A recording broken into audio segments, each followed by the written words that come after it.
जी ये आप देख सकते हैं जिसको पेरिस बनाया गया था, जिस शहर को जिसमें आप यहाँ पर फीकस डेवलपमेंट कॉस्ट जो थी वो 1,06,000 थी तकरीबन।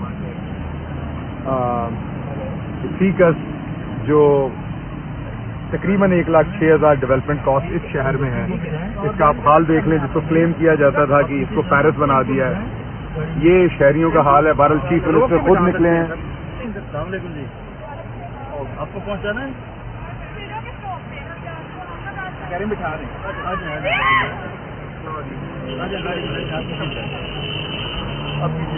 आप लोग पीछे हो जाए।